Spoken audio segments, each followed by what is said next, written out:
Show.com, the Chris Voss Show.com. Hey, we're coming here with another great podcast. Certainly appreciate you guys tuning in. Doing some testing today. We're trying to broadcast the Chris Voss Show live on Twitter using Periscope. Holy crap, Periscope is still a thing. Who knew?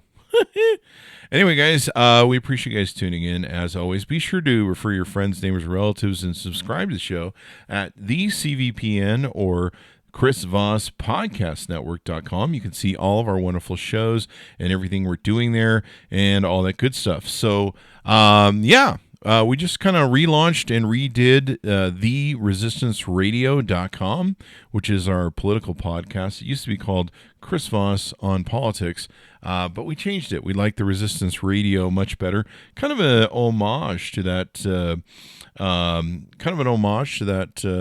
the French resistance radio, if you will. It's kind of how I feel half the time. I feel like sometimes I'm just broadcasting in this sort of environment going, holy shit, what's going on in the world? But the Chris Voss Show really doesn't cover politics. I just figure we'd plug the Resistance Radio Show.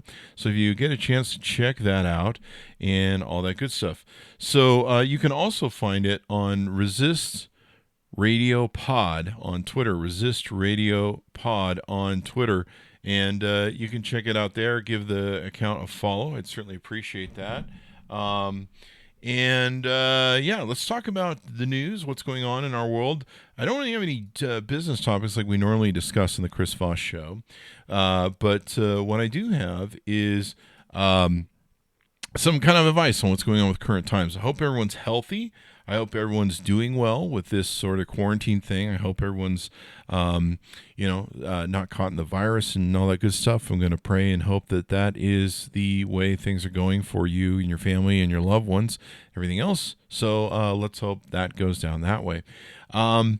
There's a lot of different business things that I've been looking at because if you've heard me talk in the previous broadcasts that we've done in the Chris Voss Show. And by the way, you can go subscribe to those on iTunes, Google Play, Spotify, iHeartRadio. We're everywhere at the Chris Voss Show. And we've talked about some of the different ways that people can kind of start approaching our new business, our new life that we're going to take and have, where things are going to be very, very different, probably at least for the next year or two until they come up with some sort of vaccine for this virus and how it's going to change our daily lives and our work lives. So in my prior shows, we talked about some of the different aspects that I was pulling from my experience in 2008 when things got really bad in the Great Recession. And this is kind of a place we're moving to now. Not to depress you too much, but the numbers are not good. I think we're up to like 22 or 26 million people have filed for unemployment as of now. A lot of people are probably still riding on their savings. So, and I know there's people who haven't been able to file. So there's that issue as well.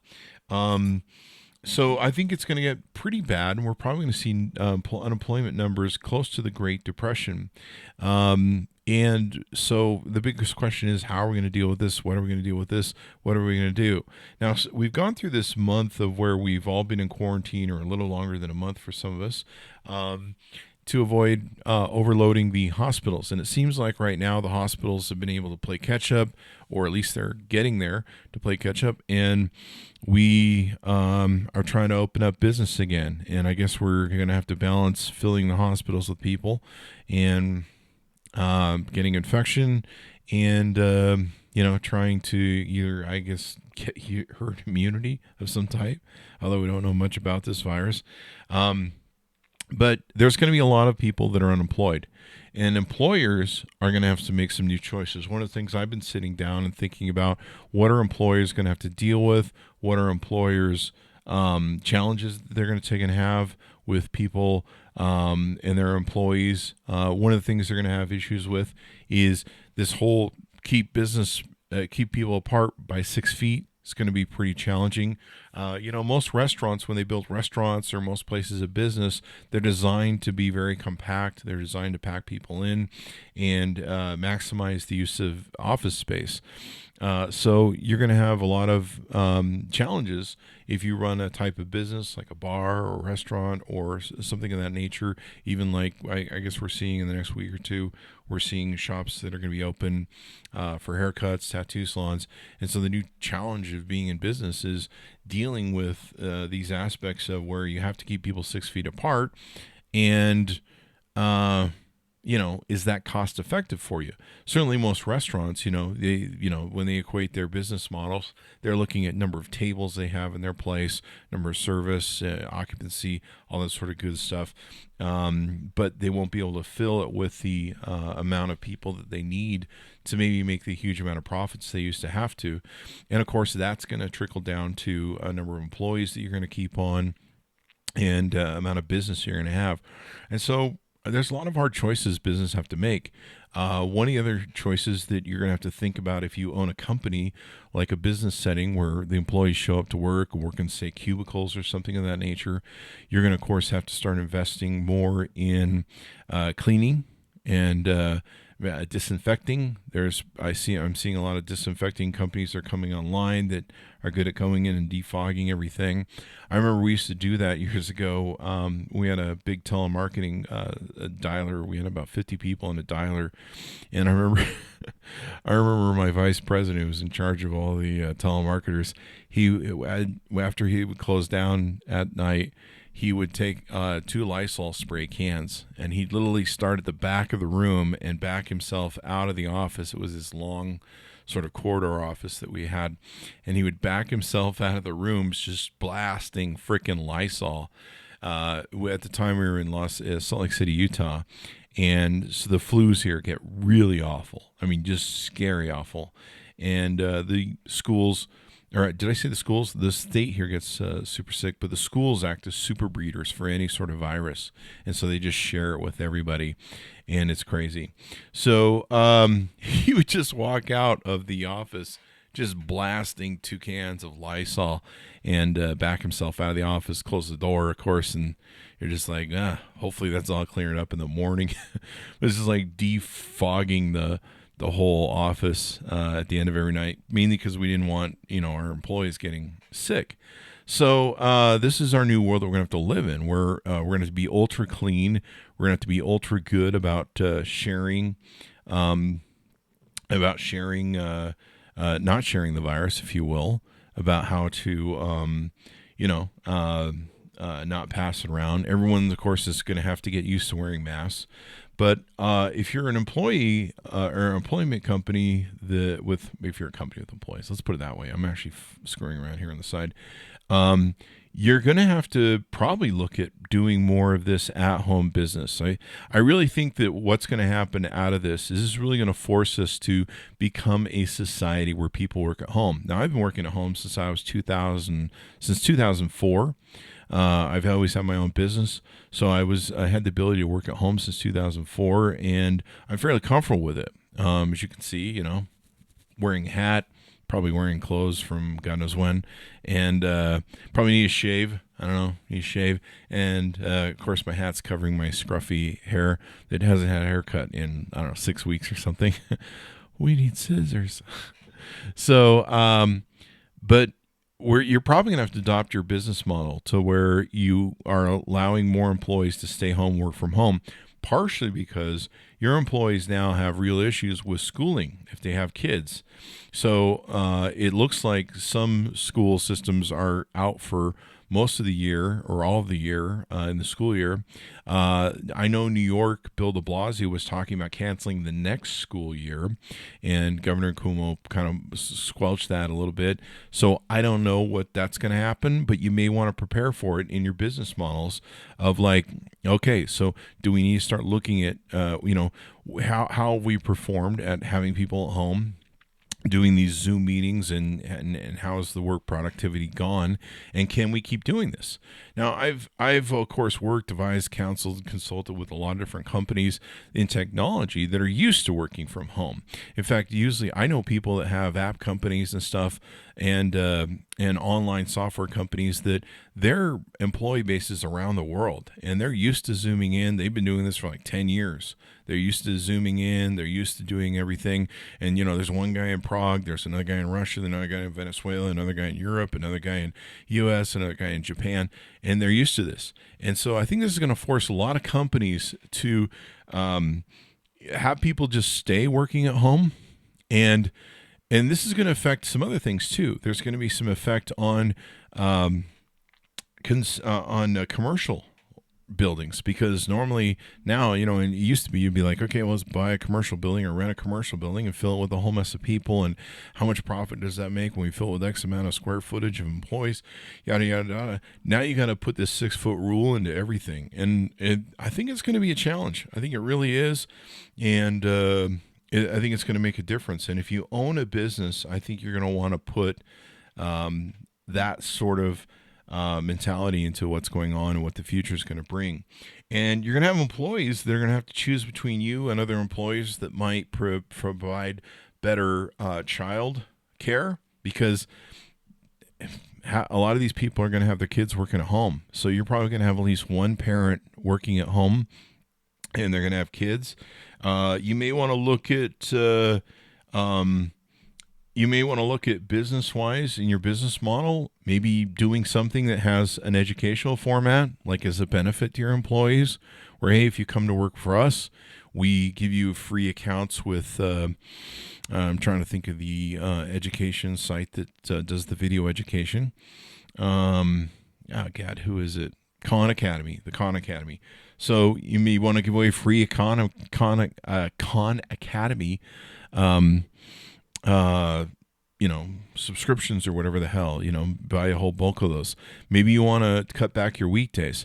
I mean, one of the things that we've had in America that's been so mind-boggling is other countries have moved to 4-day weeks. Other countries, like the French, I believe, operate with different things where you just don't work 8 hours a day. And it may be time that we take a look at what some of these models are here and how we have to redesign them so that people can go home and school their kids and do different things of that nature. We are not going to go back. I mean, you just have to accept it. We are not going to go back anytime until there's a vaccine and all of us can get vaccinated and stuff. That or herd immunity kicks in. That's probably going to be a year or two down the road too. Or until we can get everyone tested. I mean, the beautiful part would be we get everyone tested and then we go, okay, everyone just got tested right now. You're sick. You go in quarantine. The rest of us are going to work because we know that we can't infect each other. But this virus is tricky though, because it has, I believe, a 2-week incubation time. So you can kind of maybe test that you have it, and then sometimes these tests aren't right. There's a whole mess of different issues. So as a business, you're going to have to start looking, or if you're an entrepreneur, because we talk a lot about entrepreneurism on the Chris Voss Show, you're going to have to start looking at new business models for business as to keeping these distance, keeping your scale to where you have this factor of 6 feet. You've got masks for everybody. You've got different policies in place. You're going to have to put in new policies where you say, hey, you've got to stay. I mean, the nice thing is there'll probably be a lot less sexual harassment lawsuits and sexual harassment complaints at your business because everyone's going to stay 6 feet away from each other. So there's no having sex on the Xerox copier anymore. At least, I don't know. That would probably still happen. But, that was my biggest problem when we had our business was anytime we got like a hot secretary or a hot employee, there was always, a bunch of the guys wanted to, hang around and leer at them and hit on them. And so now they can keep 6 feet away, and it's not quite as hot to hit on someone, or you're not quite as hot if you're wearing one of those masks. Ooh, baby, that's a nice mask you got on there. Ooh, yeah, baby. Want to come over to my place later? We can Netflix and sit 6 feet apart. So you're definitely want to take a look at some of these business models and what's going to change. You're going to have policies in place. So your HR department's going to have to sit down, start designing policies, because there is going to be a liability. I think a lot of lawsuits are going to come out of this COVID-19 thing when we get done with it. I think there are going to be lawsuits against news agencies that were deceptive. I think there's going to be lawsuits against the cruise lines. I think they're going to have some huge ass lawsuits. And I think there's going to be a lot of liability that's going to be out there as a business to if you give a customer or if you give an employee COVID-19, they die, you got a wrongful death lawsuit, it just gets crazy.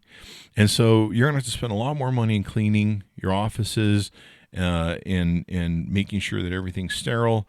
You're going to probably have to invest in those forehead testers where they can test the fevers. Your HR department's gonna have to have a very strict policy of like, you do not show up to work if you've been coughing, if you're sick, et cetera, et cetera.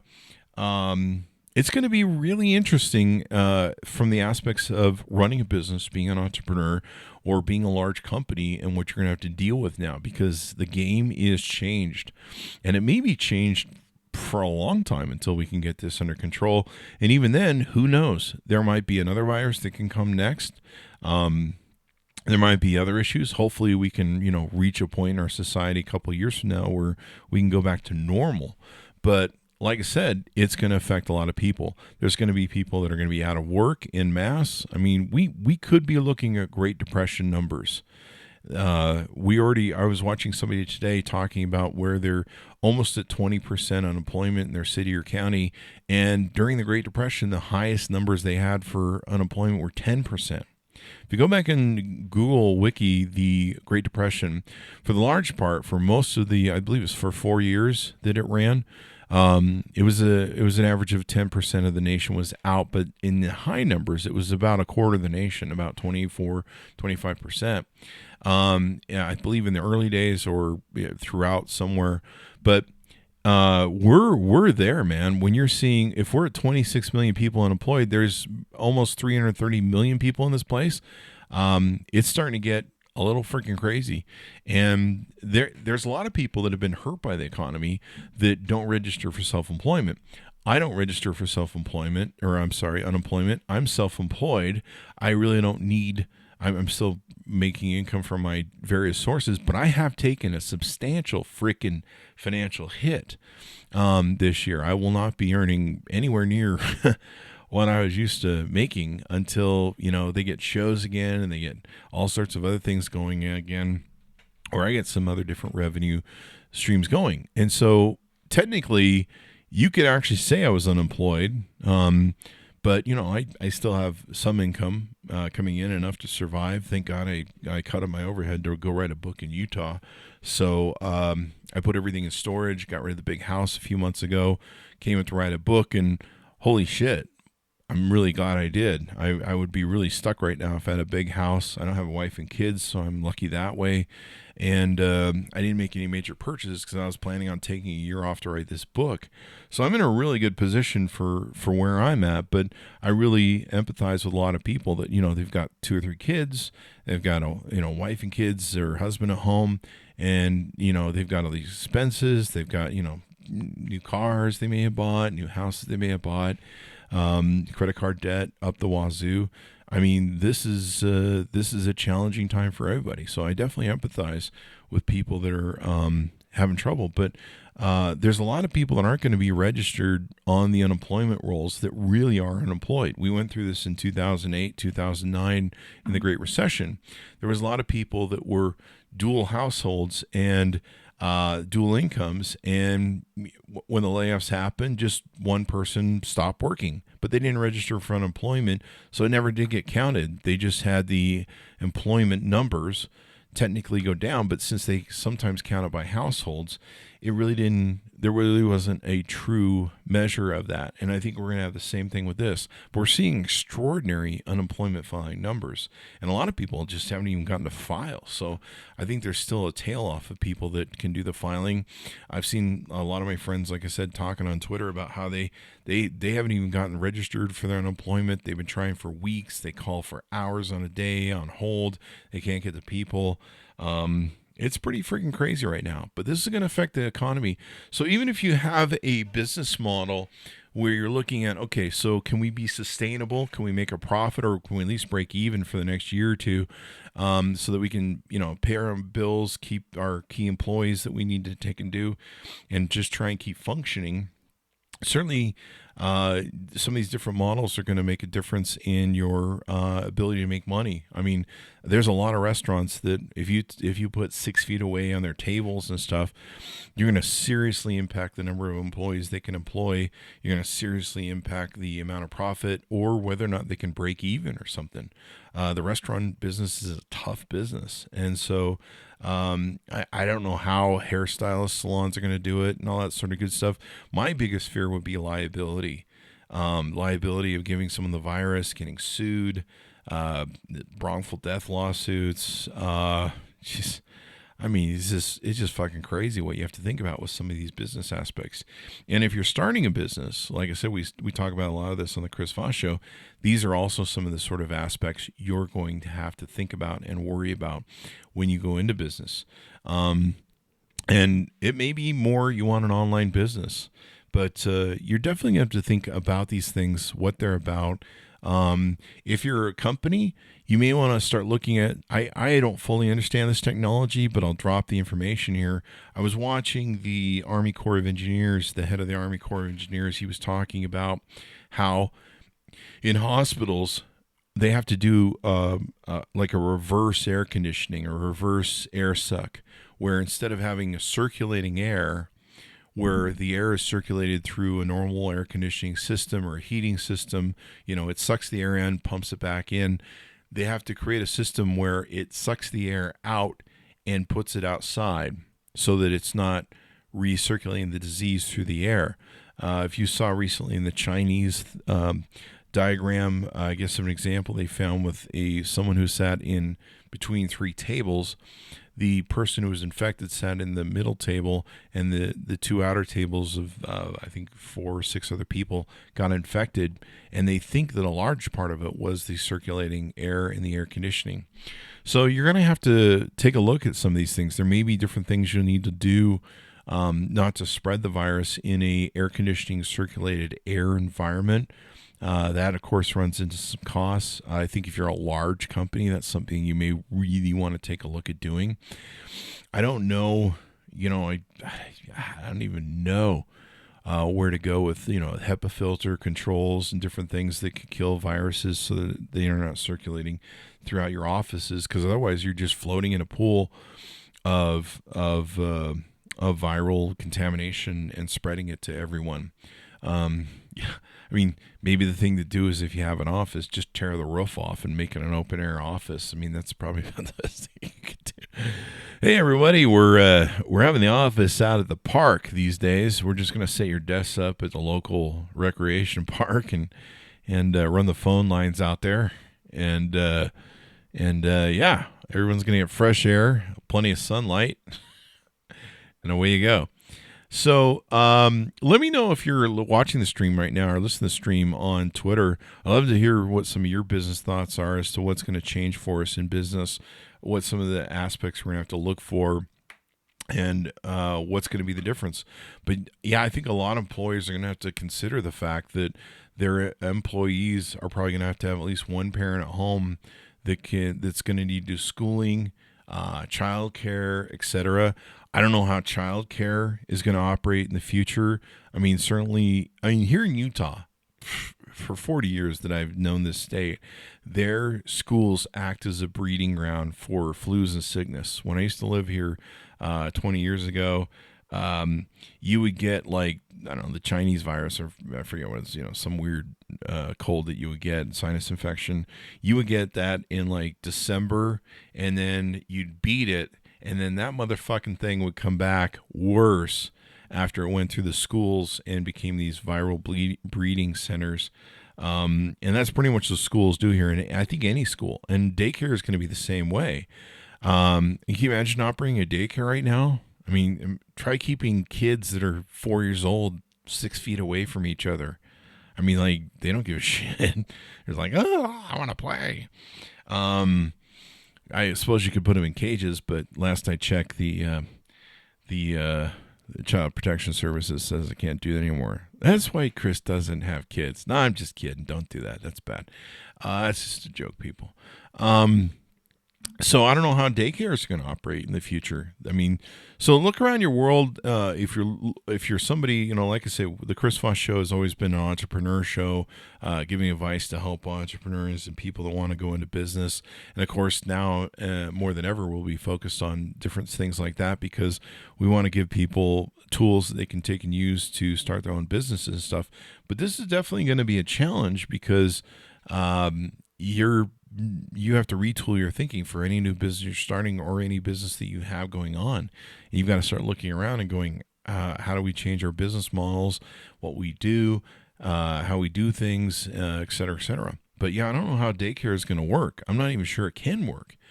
So I think as a company, you're just going to have to plan on having employees that have their kids at home. And so if you can have them work at home and telecommute, then that's what they're going to have to do. You're going to have to come up with a system where you can take and validate what they're doing, that they're doing their job, that they're performing, that they're not just sitting around watching Netflix all day, I suppose. But it's going to become quite challenging, and I think it's going to lower productivity. So productivity is something you're going to have to factor into your business model, into your profit margins and everything else. Certainly, if people are working at home, there's going to be challenges to productivity. There's going to be challenges to communication. One of the games that I really like playing is the Division 2, and the company that produces it is called Massive. And they've been having massive challenges with their communication because everyone's working at home all of a sudden. And because they're a tech company and people code at home, it works fairly well for them to keep operational. But the problem they're having is the communication. Like you can't just walk over to Bob or lean around your corner of your cubicle and go, "Hey, Bob, you got that code on that whatever." And they've actually had some problems where people uploaded stuff that was supposed to stay in a sandbox of testing, and they pushed it live. And they've really just been making a muck up of a mess. But you can see a lot of their challenges, and they spoke about it recently, is communication. And follow up with people and being able to get everybody on the same page. And they're spending a lot of time and losing a lot of productivity on all this calling about. And, you just can't walk over and talk to somebody. You can't meet in a room and go, okay, let's all get on one page. It's a real challenge. And of course you've got one guy who can push an update to screw up the whole system as opposed to, somebody double checking his work and all that sort of good stuff. So if you own a company or business, you're going to have to start thinking about all these different ways that you need to rechange your model so that you can take and address these aspects so you can maximize productivity. And I think it's going to be an incredible challenge for businesses going forward at maximizing their productivity, making sure business is getting done, calls are getting done, et cetera, et cetera. And, when you're calling people on Zoom and they're, you don't know if they have their pants on for that day or whatever. I remember my big thing on Skype years ago was sometimes I'd be a little hungover and I'd call my clients and I'd be like, and my clients would need to do a consulting call and I'd be like, yeah, my camera's giving on the glitch today, so we'll just do audio. Meanwhile, I'm just all hungover. But they got good advice. I mean, that's really, you don't pay to look at me. I'm not that kind of webcam star. I mean, seriously, look at this face. Would you pay for this? If you would, I don't know. Just let me know how much. Put it in the chat. So these are some of the different things you're going to have to look at as a business. And you're going to have to rethink your model. You're going to have to rethink your profit margin. You're going to rethink your revenue basis and productivity. I mean, if you can, how you can make money with less. I mean, certainly if you're, I was reading about this, these hair salons now, you have to get rid of all of I mean, there was one hair salon, I believe it was in Georgia or someplace. They had a bar, they had a pool table, they had I know where the hair salon I go is a sports hair place for men. And, it's got these tight rows of chairs that are all these stadium-like chairs. And you watch some TV, some football and stuff they always have on. Now you're going to have to take all those chairs out. You're going to have to, you won't have a waiting room. There may be some businesses that you may have to set up some sort of queue outside of your business. I know my local stores have a queue. They have people walking around, making sure people are staying 6 feet apart. Um, uh, there's a lot of different things we're going to have to look at in this new world. It's not going to go back to being business as normal. And like I say, I think you're going to have to look at some liability for some of this stuff and everything else. I think I might bring one of my good friends onto the show, who's a attorney in California, in Orange County, and I might bring him on to talk about liability issues and everything else. You know, my biggest fear would be getting wrongful death lawsuits or something like that, where someone would be like, "We got the virus from you." Certainly, you're seeing these pork factories and meat packaging factories that are in the middle of America, up in South Dakota and stuff. They have like 800 employees that got infected, and their business models are designed to be very squished together. They have locker rooms that are very small. You know, everything is designed for maximizing space. And I guess they put in these little plastic things to put between people, but I don't know how effective it is. Like, I went to the store shortly after this sort of epidemic started, and they put up these plexiglass pieces in front of the cash register at the store. And I'm like, and I've seen the diagrams that they have of how when you cough, when you breathe, or you sneeze, how that spreads through the air in this cloud. That's pretty crazy. And what was funny was the place that I went into, they had this plexiglass thing right in front of the guy, but you don't stand right in front of the guy when you're at the counter. You stand off to the right where the Visa machine was. And meanwhile, I'm just looking directly at him. The plexiglass is over here, and you're just like, yeah, that's not really working the way you thought it would be. I mean, the real way would be to do is the plexiglass completely off the employee or encase them. And I heard that some companies like Safeway and grocery store companies in Colorado were talking about that. They were talking about literally encasing the employee in plexiglass and then whatever. So I guess in a lot of cases, it may come down to where we've got to plexiglass each other off. Like I know when I go to the banks in Vegas, when you go to the banks in Vegas, I mean, you're just used to that. I mean, they have bulletproof it's like 1-inch bulletproof latex plastic. I don't know what the hell, sort of thing is, but it's designed to be bulletproof. And you literally feel like either you're in prison or they're in prison, and you're having a conversation. Like you shove your money under the little and that's a technical term, by the way. But and then they got the little the breather holes through the plastic, so you can whatever. And they got a microphone. You're like, and they're like, hey man, I want some cash. And they're like, what? I carry you. And you're like, I carry you. And so that's gonna probably be our new future. But yeah, if you're a public-facing company with a public-facing business that you make money directly off the public coming into your store or by your place, you're just going to have to get used to this. I was watching some of the Wuhan businesses, and literally a lot of shops that have businesses, you literally come to the door, and they have like a table that blocks the door, and the employee can be at the other side, kind of on the inside of the business. It's got the door pushed open, and it's like, hey, what do you want? Give me some of that, and away you go. So, and I think if that goes on long enough, we're going to have a hard time with commercial real estate. I think malls are definitely going to have an issue, but you're going to look at it from a fact like, why do I need like 8,000 square foot of commercial real estate when I've just got people going in the front door, and I could, instead of having I've had mall stores before. And you got mall stores, you've got the clothing set up, and there's a place for the employee, the public to tramps through and look at the different circles of stuff. Now you're gonna have to be like, oh, do you want this? Online is going to be really important. I think more and more as a business, you're going to want to look at onlining your inventory, onlining what you're trying to sell. I saw some places that they have like an iPad sitting there. And so what they do is they go, okay, well, here's our store inventory. Go through it, show us what you want. Probably going to have a little problem with the changing rooms if you want to try on a shirt or something. So businesses are going to have to look at that as well. I mean, if someone definitely isn't able to order something the way they want, They're going to have good return policies, et cetera, et cetera. Some businesses, if they aren't on Amazon, probably going to want to move to Amazon. That's going to be a big, huge thing.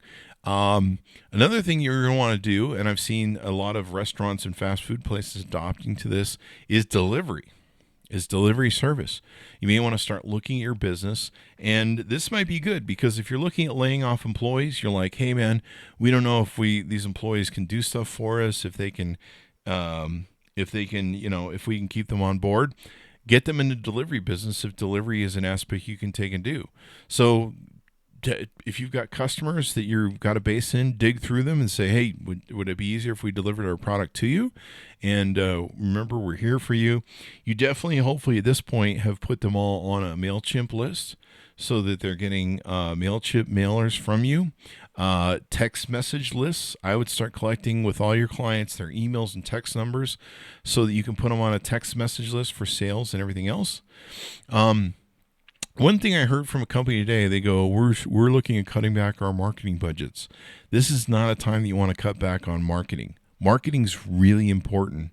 If you don't, there might be some extraneous things that are in your budget for marketing, but marketing is really important. You start cutting back that marketing budget, you're going to have a problem. Now, you may need to scale the marketing budget to the new profit areas or the new margin areas that you're going to have with the, what I've been talking about so far with your business. So that may become an aspect. But, even then, maybe you need to put an employee out in the corner, flipping one of those signs or whatever. At least you don't have to worry about them too much getting those things. Letting people know you're in business is really important as well, too. I've actually been contacting people on my list going, hey, Chris Voss Show is still in business. We're still reviewing product on our YouTube and everything else that we do. So let's still do some business. And everyone's like, oh, okay. We thought everyone was off doing whatever, but good to know you are. So let's do some business. That's going to become real important in letting people know. If I had employees, instead of laying one off, I'd have one work the corner with one of those flip signs, being like, hey, we're in business. Come on by. Check it out. I'd definitely be, if I didn't have a list on MailChimp or something, a mailing list, I'd definitely get that thing started going. Maybe, you really have an aspect of calling employees or calling customers, but I don't know. Hopefully you had some sort of disclosure that said, hey, we might call you every now and then, or maybe you have a call list of employees. Offering discounts, of course, is a great way to do that. But I would start building a text message list where you can text people and start asking for their phone numbers. Same thing with a mailing list where you can offer people discounts and everything else. Definitely to get stuff going on. There was one app that I've had their CEO on a few times. We reviewed them at CES and interviewed them. It was the Gifter app, gift3rapp.com. You can check out that thing. That's a great way to sell gift certificates. Groupon would be a great thing to go back to. The great thing about like Groupons and stuff is people can use those online. They can buy them, and many times they don't fulfill them. And so that can give you a cash flow thing as well. But I would be looking at all my employees before I start laying them off at different ways that I could utilize them for marketing. And I think that's really smart. Maybe put them out to drum up business, maybe have them do flyers. I mean, I've done old school flyers door to door, baby. I did that a long time ago. It's not that profitable. It's a bit challenging, but if it means keeping an employee that you want to retain from putting them on the street, maybe have them go do flyers, post things, all that sort of good stuff. There's no large groups of places, so maybe we need to go to more door-to-door stuff. I remember there was a long time here where we used to have meat delivered door-to-door. It wasn't very good meat. Usually if you had to deliver it, it was questionable.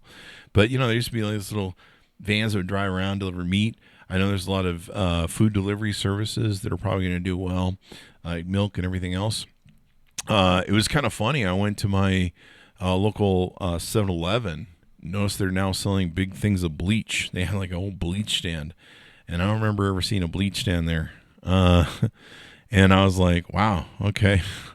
So everything's about cleaning supplies and everything else. So when it comes to products and sales and what you're doing, maybe take a look at how you can deliver more value to your customer and everything else. I think education, different online stuff that can help children is going to be big, that can help parents, teach their children, educate their children, keep them engaged in some sort of learning is going to be a challenge. These are just a lot of different things that I think are going to be aspects that we're going to have to deal with in the future. And if you're a business, some of the different things you're going to have to take into account with your models, your business modeling and what you're building, or if you're an entrepreneur looking to go on business, what it is. If you're recently unemployed and you're wondering what you're going to do with your time, go back and listen to the previous shows on the Chris Voss Show. Me being unemployed were some of the most productive times I had, where I actually started businesses and turn them into multi-million-dollar companies. This is a great time, especially if you can get some payment to ride you out, either from an employer, separation payments, or unemployment. You definitely want to look for your job and cover your bases. But for some of you, this might be a great time to figure out a way to deal with the new economy, whether you're being a special luxury grocer for some people, not necessarily doing the giant Instacart thing, but you're maybe doing you've got some high-end clients that you can do the shopping for, and delivery, things of that nature. Delivery service would be good to do right now. What else? Custom shoppers. There's a lot of different things I'm sure they're going to go into this new economy. So if you're unemployed, take a look for the opportunities there. So I gave some different ideas on the prior Chris Voss shows. Go back in the last 10 shows. There's a lot of good stuff on there, a lot of concepts that I share with you, and a lot of opportunities that maybe you can take advantage of, or at least to kind of give you some thoughts on, hey, what can I do now? And this is the time that a lot of people change their lives and find new directions, start companies, start new revenue streams, and are thankful that they went through this. What's the great story about the gal who made the books over in England, the Harry Potter books? And she made them because she was unemployed. She was on welfare. She was out of work, and she was depressed. And the only thing she could do was library and read books and stuff. And so she sat down and decided to write books as just a kind of way to pass the time and deal with trying to get through life. And now she's a billionaire. So there you go. And I think there's a lot of opportunity what people can have and do and what you want to do. Don't spend all your time vegging out in front of the Netflix machine. Try and figure out how you can change your life and do things better. And if you don't start your own company, try and figure out how you can maybe do things better at your work.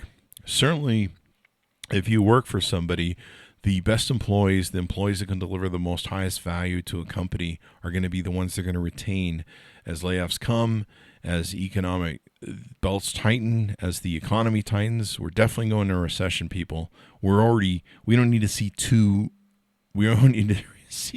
two quarters of negative GDP to know that we're in recession. If you can't look at these employment numbers, look at what's going on with oil and how oil prices are going to affect everything in the market, between gas stations' profitability, between oil producers' profitability, between all those people that were oil producers in North Dakota and South Dakota, where they were running those rigs. They're going to have to lay all those people off. I mean, the price of oil is just, there's no demand for it. And there's literally, if you've looked, there's all these ships out on the thing. Maybe you can figure out a way to, do something with that oil or store it or something. I don't know, whatever you can do. Take a look at your local community, see what you can contribute there. So there's some ideas. I appreciate you guys tuning into the Chris Voss Show. Be sure to go to thechrisvossshow.com. You can check out all our podcasts there. You can go to iTunes, Google Play, Spotify, iHeartRadio. The Chris Voss Show is found everywhere with over 500, almost 500 shows now. And you can tune in, play them all, listen to them all. There's lots of great interviews, lots of great ideas you might have from great entrepreneurs and startups and everything else. There's the 8 total podcasts we have at Chris Voss podcastnetwork.com or the CVPN. You can go there and subscribe to them all. There's the Pop Biz podcast, the Crypto Life podcast, the what else is there? There's a book author podcast. There's 8 of them, so I'm losing track now. There's the Resistance Radio podcast, and so if you get a chance, check that out. It's at Twitter at Resist Radio Pod. Yeah, man, there's something for everyone over there. There's even spatial computing one for your AI, VR people, AR folks. So we've got a podcast for that. And I can't remember what the other podcasts are. This is so many podcasts. So anyway, go check that out at chrisvosspodcastnetwork.com. We certainly appreciate you guys tuning in. Be sure to subscribe to the show or refer it to your friends, neighbors, relatives. If you see this on Periscope, give it a retweet. We certainly appreciate that way. Thanks for tuning in, guys, and we'll see you next time.